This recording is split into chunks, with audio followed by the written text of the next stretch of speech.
بسم الله الرحمن الرحيم إنا أنزلنا التوراة فيها هدى ونور يحكم بها النبيون الذين أسلموا للذين هادوا والربانيون والأحبار بما استحفظوا من كتاب الله وكانوا عليه شهداء فلا تخشوا الناس واخشوني ولا تشتروا بآياتي ثمنا قليلا ومن لم يحكم بما أنزل الله فأولئك هم الكافرون وكتبنا عليهم فيها أن النفس بالنفس والعين بالعين والأنف بالأنف والأذن بالأذن والسن بالسن والجروح قصاص فمن تصدق به فهو كفارة له ومن لم يحكم بما أنزل الله فأولئك هم الظالمون وقفينا على آثارهم بعيسى ابن مريم مصدقا لما بين يديه من التوراة وآتيناه الإنجيل فيه هدى ونور ومصدقا لما بين يديه من التوراة وهدى وموعظة للمتقين وليحكم أهل الإنجيل بما أنزل الله فيه ومن لم يحكم بما أنزل الله فأولئك هم الفاسقون صدق اللہ العظیم۔ معزز سامعین کرام، ابھی آپ نے سورہ المائدہ کی آیت نمبر 44 سے لے کر آیت نمبر 47 تک کو سنا۔ یہ سلسلہ کلام چل رہا ہے۔ اس سے پہلے بھی کل کے درس میں جو باتیں آپ کے سامنے آئیں کہ وہ کس طرح سے فیصلہ کروانے کے لیے نبی کریم صلی اللہ علیہ وسلم کے پاس آئے، حالات ان کے ساتھ کیا بنے جو ان کے اپنے خود پیدا کردہ تھے، انہی نے حالات بنایا تھا، جبکہ کتاب اللہ میں پہلے سے مذکور تھا کہ زانی کی سزا کیا ہونی چاہیے، پہلے سے مذکور تھا، لیکن انہوں نے اپنے مفاد کے خاطر اس کو وہاں سے بدلا نہیں تھا، بلکہ اس کی تلاوت باقی تھی، وہ اس میں موجود تھا، لیکن حکم اس کا انہوں نے بدل دیا تھا کہ اب جو کوئی بھی ایسا کرے گا تو اس کے ساتھ میں ایسا ہوگا۔ اس سلسلے میں کچھ باتیں ہم نے کل کے درس میں تفصیل کے ساتھ آپ کے سامنے رکھی۔ ان کے علماء کو اچھی طرح سے معلوم تھا کہ بھائی یہ جو فیصلے ہیں آپ اپنے تئیں یہاں پر بیٹھ کر فیصلہ کر لیتے، بات الگ تھی، فیصلہ ہو جاتا، لیکن اب چونکہ آپ نبی صلی اللہ علیہ وسلم کے پاس میں جا رہے ہیں تو یہ جان لو، ان کے بڑے راہب نے ان کو کہا کہ تم جان لو کہ نبی کریم صلی اللہ علیہ وسلم انصاف سے کام لیں گے، بے انصافی آپ صلی اللہ علیہ وسلم نہیں کریں گے۔ اب چونکہ تمہارا معاملہ وہاں پر پہنچ چکا ہے تب ٹھیک ہے، دیکھو۔ اس سلسلے میں بیان کیا جاتا ہے، حافظ ابن کثیر رحمۃ اللہ علیہ ذکر کرتے ہیں کہ انہوں نے خود نہ آ کر مدینہ میں جو منافقین تھے ان کو آپ صلی اللہ علیہ وسلم کے پاس میں پہنچایا تاکہ اس سلسلے میں کچھ معلومات لے لیں، اور اگر کچھ نرم گوشہ اس سلسلے میں ان کو سمجھ میں آئے گا تو پھر جائیں گے، ورنہ نہیں جائیں گے۔ لیکن بہرحال بات آپ صلی اللہ علیہ وسلم تک پہنچی اور آپ صلی اللہ علیہ وسلم نے ان کے درمیان فیصلہ کیا۔ حافظ ابن کثیر رحمۃ اللہ علیہ ذکر کرتے ہیں کہ وہ عورت کو جب رجم کر رہے تھے تو ان لوگوں کا یہ حال تھا کہ وہ بار بار بیچ میں آ جاتے تھے تاکہ وہ اس عورت کو بچا سکیں، مطلب خباثت کی انتہا، کہ ایک طرف اللہ رب العالمین کی جو حد ہے وہ حد قائم کی جا رہی ہے، اور دوسری طرف یہ کوشش کر رہے ہیں کہ اللہ رب العالمین کی حد جو قائم ہونے جا رہی ہے، اب ظاہر سی بات ہے کہ مار مار کر اس کو ہلاک کر دینا ہے، اور یہ ان کو بچانے کی کوشش کر رہے ہیں۔ تو یہ جو چیزیں تھیں یہ خباثتیں ان کے اندر موجود تھیں۔ اب ان کی یہی خصلتیں، ان کی یہی عادت ان کی، یا ان کا یہی طریقہ کسی نہ کسی طرح سے نبی کریم صلی اللہ علیہ وسلم کی امت نے اختیار کر لیا ہے۔ کچھ ان سے آگے بڑھ کر وہ مطمئن ہو گئے غیر اللہ کے نظام سے فیصلہ کروانے۔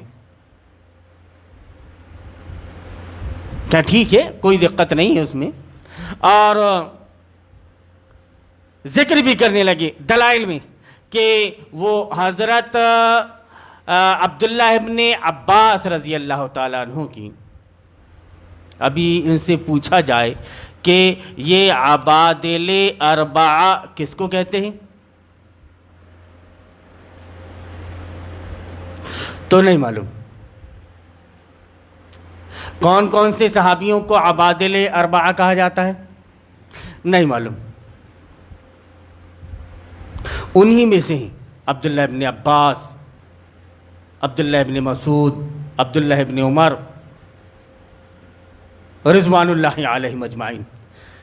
عبداللہ ابن مسعود رضی اللہ تعالیٰ عنہ کی بات جو میں نے ذکر کیا، اس ضمن میں حافظ ابن کثیر رحمۃ اللہ علیہ نے ان کا بھی ایک قول ذکر کیا ہے کہ جو کتاب اللہ کو چھوڑ کر غیر کتاب اللہ سے فیصلہ کر لے، گرچہ وہ ان کی خواہشات کے مطابق کیوں نہ ہو، وہ کافر ہے،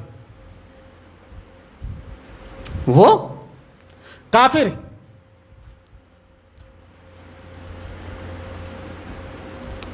عبداللہ ابن مسعود رضی اللہ تعالیٰ عنہ بیان کرتے ہیں، عبداللہ ابن عباس رضی اللہ تعالیٰ عنہ کا بھی قول مذکور ہے، لیکن یہاں پر ہم آپ کے سامنے یہ ذکر کر دیں کہ عبداللہ ابن عباس رضی اللہ تعالیٰ عنہ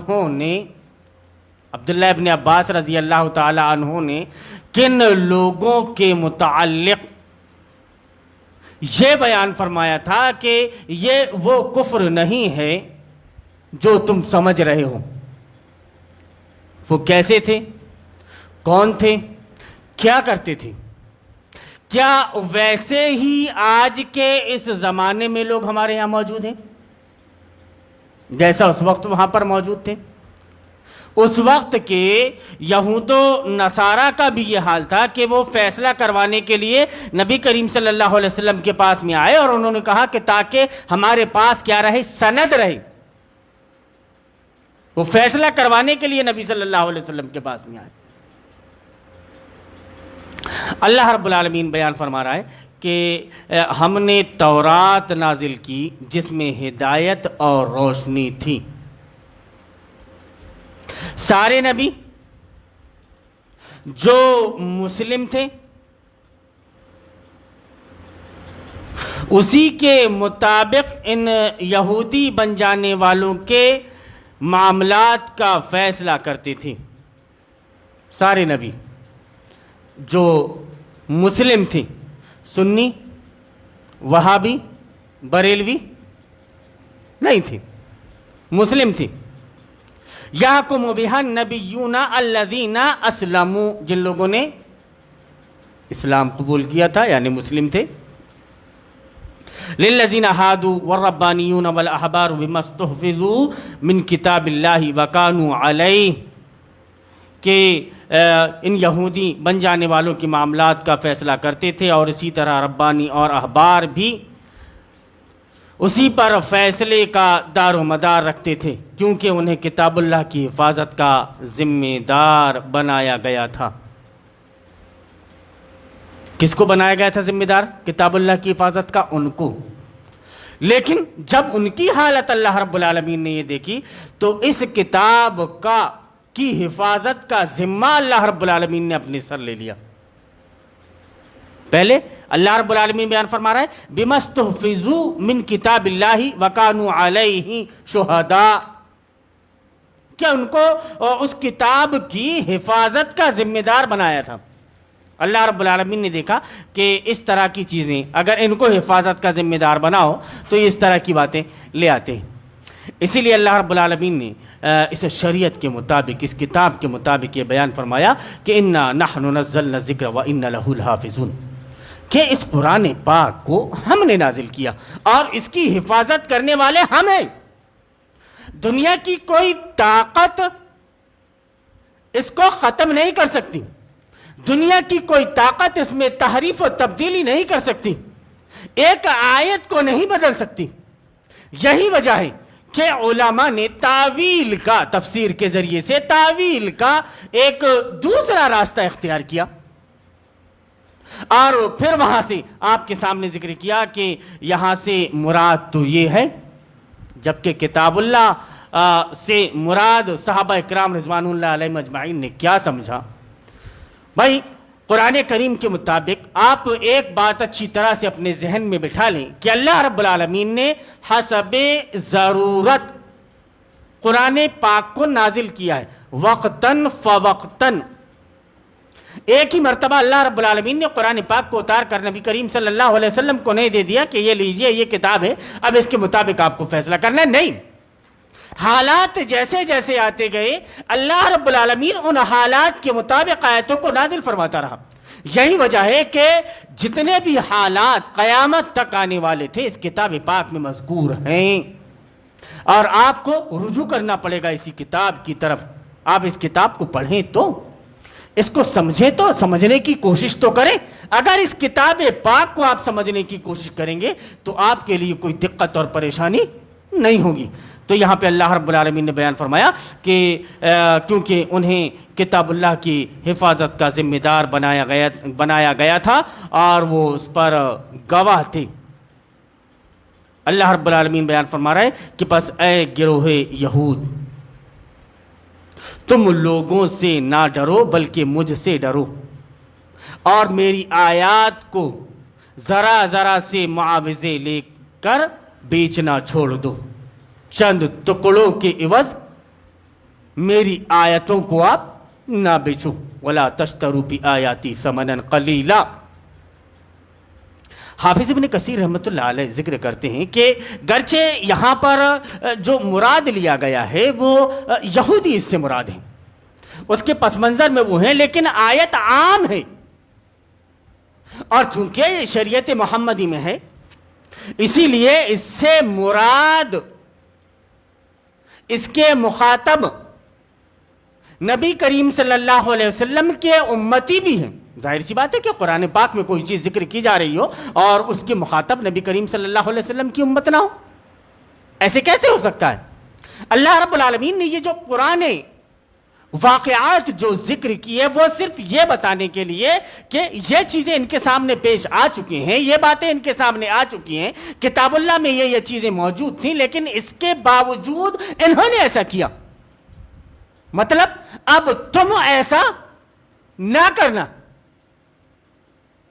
اللہ رب العالمین نے ان کے متعلق بیان فرمایا کہ ضربت علیہم الذلۃ والمسکنہ وباءوا بغضب من اللہ، کہ ان پر ذلت و مسکنت اللہ رب العالمین نے تھوپ دی، اللہ رب العالمین کے غضب کو انہوں نے دعوت دی۔ اللہ رب العالمین نے اس کے عوض میں کسی کو سور بنا دیا، کسی کو بندر بنا دیا، اللہ کا عذاب ان کے اوپر نازل ہوتا رہا۔ کیوں؟ ان کی نافرمانیوں کی پاداش میں، ان کی ان حرکتوں کی پاداش میں۔ اب اگر وہی حرکت جو حرکت یہود و نصارہ کیا کرتے تھے، اب وہ حرکت نبی کریم صلی اللہ علیہ وسلم کی امت کرے تو یہ نعمتوں کی مستحق قرار پائے، اور وہی حرکت اگر یہود و نصارہ کریں تو اللہ رب العالمین کا ان کے اوپر غضب نازل ہو۔ بات ایک ہی، کام ایک ہی ہے۔ اسی کام کو اگر یہود و نصارہ کر رہے ہیں تو اللہ کا غضب نازل ہو رہا ہے، اسی کام کو نبی کریم صلی اللہ علیہ وسلم کی امت کرے تو اللہ کی نعمتیں نازل ہوں۔ تو ایسی کوئی دلیل مولانا صاحب؟ اللہ رب العالمین کی کوئی ذاتی پرخاش یہود و نصارہ سے نہیں تھی، بنی اسرائیل سے نہیں تھی. انہوں نے بنی اسرائیل سے امامت چھین کر نبی کریم صلی اللہ علیہ وسلم کی امت کو اسی لیے دیے کہ اب یہ نااہل ہو گئے, اب یہ اس کے لائق نہیں بچے کہ اس مقام پر یہ فائز رہیں. وہ چیز اللہ رب العالمین نے نبی کریم صلی اللہ علیہ وسلم کی امت کو دی. اب ظاہر سی بات ہے کہ جس آدمی کے اوپر جتنا زیادہ بار, جتنا زیادہ بوجھ ہوگا, وہ اتنا زیادہ سنجیدہ اور باعمل آدمی ہوگا. کیوں؟ ایکٹیو آدمی ہوگا. کیوں؟ کہ پوری ذمہ داری اس کے اوپر ہے. اللہ رب العالمین یہاں پہ بیان فرما رہا ہے کہ فَلَا تَخْشَوُا النَّاسَ وَاخْشَوْنِی. اب یہاں پر اگر آج کے زمانے میں آپ اس آیت کو چسپا کرنا چاہیں تو اس کا ترجمہ یہ کر لیں کہ آپ دنیا کے لوگوں سے نہ ڈریں, دنیا کے لوگوں سے آپ نہ ڈریں. وَاخْشَوْنِی, مجھ سے ڈریں. اللہ رب العالمین کہہ رہا ہے کہ دنیا کے لوگوں سے نہ ڈرو, تم مجھ سے ڈرو. وَلَا تَشْتَرُوا بِآيَاتِي ثَمَنًا قَلِيلًا, اور میری آیات کو چند ٹکڑوں کے عوض میں نہ بیچو. تم نے چند ٹکڑوں کے عوض میں اللہ کی آیات کو, اس کی احکام کو بیچ دیا. اب آگے اللہ رب العالمین بیان فرما رہا ہے کہ وَمَن لَّمْ يَحْكُم بِمَا أَنزَلَ اللَّهُ فَأُولَٰئِكَ هُمُ الْكَافِرُونَ, کہ جس نے, جو لوگ اللہ کے نازل کردہ قانون کے مطابق فیصلہ نہ کریں وہی کافر ہیں. یہ اللہ رب العالمین کا فتویٰ ہے کہ جو لوگ اللہ کے نازل کردہ قانون کے مطابق فیصلہ نہیں کرتے وہ کیا ہے؟ کافر ہیں. اب اگر آپ ان کو مسلم گرداننے لگو یا مسلم نہ گردانو اور مجبوری کی حالت پیش کرنے لگو آپ کہ حالت اضطرار میں ہیں, مجبوری کی حالت میں ہیں, کیا کریں, ہمیں یہاں پر فیصلے کروانے کے لیے جانا پڑتا ہے, جبکہ اس نے مکلف نہیں کیا کہ آپ اپنے فیصلے لے کر یہاں پر آؤ. کوئی لا کی کتاب میں ایسا مذکور ہو کہ آپ کے جو بھی معاملات بنے آپ اپنے ان معاملات کے فیصلے کو لے کر یہاں پر آئیں؟ وہ تو سنوائی ان پر کرتے ہیں جو اپنی پٹیشن وہاں پر دائر کرتے ہیں, اپنی شکایت وہاں پر درج کرتے ہیں.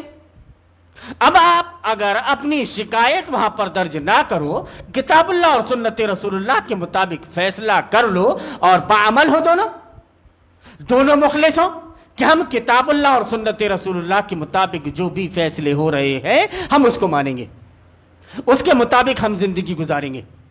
تو ظاہر سی بات ہے کہ کون ہے جو آپ کو روک سکتا ہے؟ کون ہے جو آپ کو روک سکتا ہے؟ کوئی نہیں روک سکتا. یہاں پر یہ پتا چلا کہ آپ کو مجبور نہیں کیا گیا کہ آپ آؤ, آپ نے مجبوری تلاش کر لی, تعویلیں آپ نے لا کر کے پیش کر دی, تعویلیں آپ پیش کر رہے ہو اور ابن عباس رضی اللہ تعالیٰ عنہ کا قول ذکر کر رہے ہو کہ یہ کفر دونا کفر ہے. یہ کفر ایسا نہیں ہے جو انسان کو ملت اسلامیہ سے خارج کر دیتا ہے.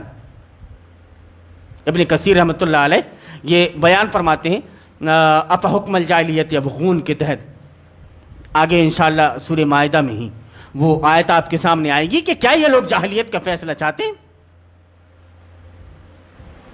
اس کے بعد انہوں نے اس کی تفسیر میں ذکر کیا ہے چنگیز خان کے معاملے کو اور کہا کہ جو بھی اپنی زندگی کے کسی بھی معاملے میں کتاب اللہ کو چھوڑ کر کے فیصلہ کرے فہو کافر, وہ کافر ہے, یجب قتالہ.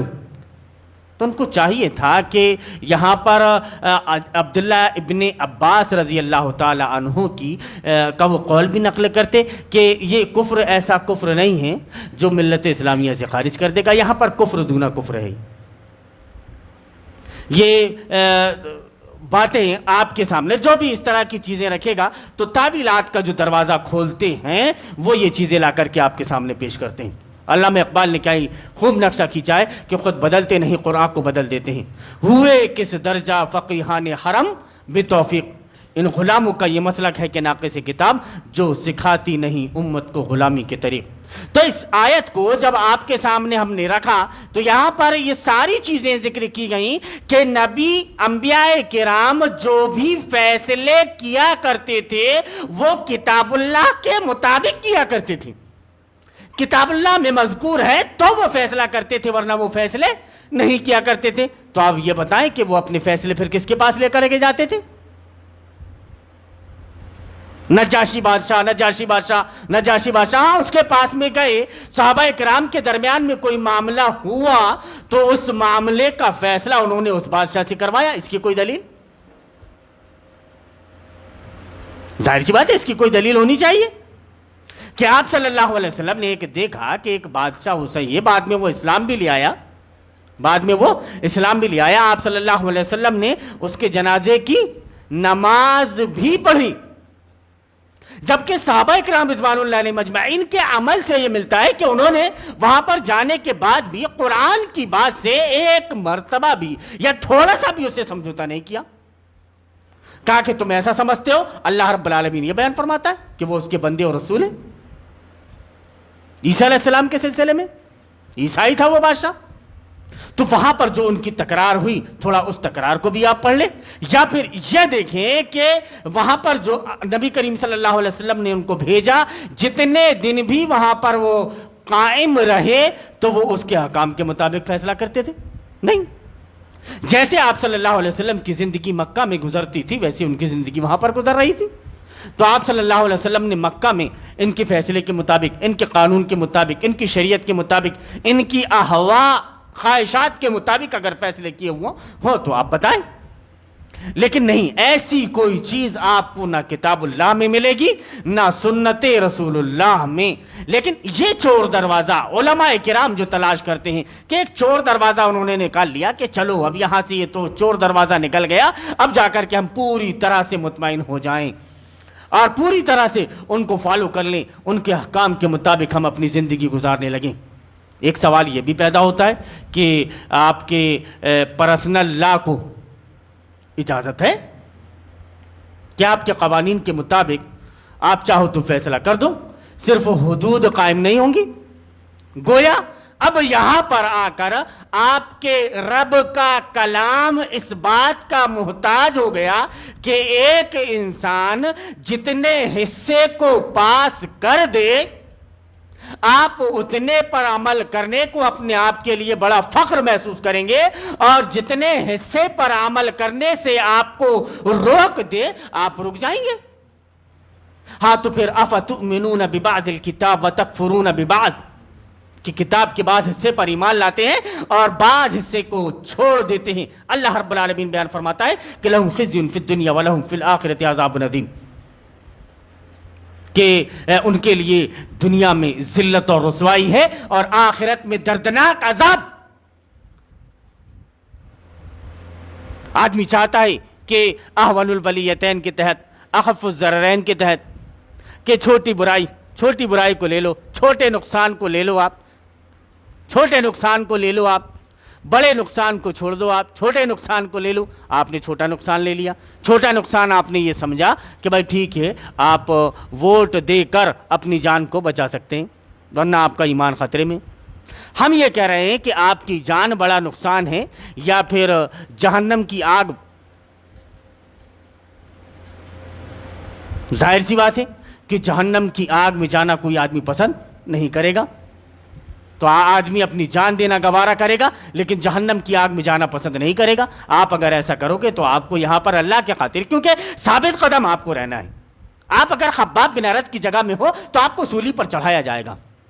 آپ اگر بلال حبشی کی جگہ میں ہو تو آپ کو ریت پر چت لٹا کر آپ کے سینے کے اوپر پتھر رکھا جائے گا، انگاروں پر لٹا کر آپ کے سینے پر پتھر رکھا جائے گا. آپ اگر آل یاسر کی جگہ میں ہو تو آپ کو اذیتیں دی جائیں گی، آپ کو مارا جائے گا، کوٹا جائے گا، سب طرح سے کیا جائے گا. لیکن اتنے سب کے باوجود آپ صلی اللہ علیہ وسلم نے سمجھوتا نہیں کیا. صحابہ کرام رضوان اللہ علیہ مجمعین آپ صلی اللہ علیہ وسلم کے سامنے، صحابیات کو آپ کے سامنے پریشان کیا جاتا رہا، تکلیفیں دی جاتی رہیں، لیکن آپ صلی اللہ علیہ وسلم نے سمجھوتا نہیں کیا. معلوم نہیں ان کے پاس کون سی ایسی لال کتاب ہے یا کون سے ایسے دلائل ہیں جن سے یہ ساری چیزوں کو لا کر کے صحیح ثابت کر دیتے ہیں اور کتاب اللہ آپ کو بتاتے رہیں کہ وَمَن لَّمْ يَحْكُم بِمَا أَنزَلَ اللَّهُ فَأُولَٰئِكَ هُمُ الْكَافِرُونَ، کہ جو لوگ اللہ کے نازل کردہ قانون کے مطابق فیصلہ نہ کریں وہی کافر ہیں. تو اب ایک طرف کتاب اللہ کا حکم الگ ہو گیا اور آج کے علماء نے جس دین کو سمجھا ہے وہ دین الگ ہو گیا. گویا دین محمدی الگ اور دین محمدی کے نام سے دین سیکولرزم کو جو انہوں نے آج سمجھائے وہ دین الگ. اب یہ سمجھ رہے ہیں کہ یہ دین سیکولرزم ہی اصل دین محمد ہے. اس پر اگر آپ قائم و دائم ہو تو آپ کے ایمان پہ کوئی حرف نہیں آئے گا. اس سلسلے میں انشاءاللہ ہم کل کے درس میں اور باتیں آپ کے سامنے رکھیں گے. ہم نے حالانکہ آپ کے سامنے 4 آیتوں کو لیا تھا، لیکن ہم نے ابھی آپ کے سامنے ایک ہی آیت کو ذکر کیا ہے اور وقت ہو چلا، زندگی پڑی ہے. اللہ رب العالمین نے وفا رکھی تو ہم ایک ایک آیت کو اسی طرح سمجھتے ہوئے چلیں گے اور اس کے مطابق عمل کرنے کی کوشش کریں گے انشاءاللہ. اللہ رب العالمین سے دعا کریں کہ اللہ رب العالمین ہمارے دلوں کو تو اپنی اطاعت کی طرف پھیر دے. اللہ رب العالمین یہ جو تو بیان فرما رہا ہے کہ فلا تخشوا الناس واخشونی، کہ تم لوگوں سے نہ ڈرو بلکہ مجھ سے ڈرو. اللہ رب العالمین تیرا یہ ڈر تو ہمارے دلوں میں قائم کر دے. لوگوں کا ڈر، موت کا ڈر، پیٹ کا ڈر ہمارے اندر سے تو نکال دے. اللہم ارنا الحق حقا وارزقنا اتباعہ وارنا الباطل باطلا وارزقنا اجتنابہ. آمین یا رب العالمین.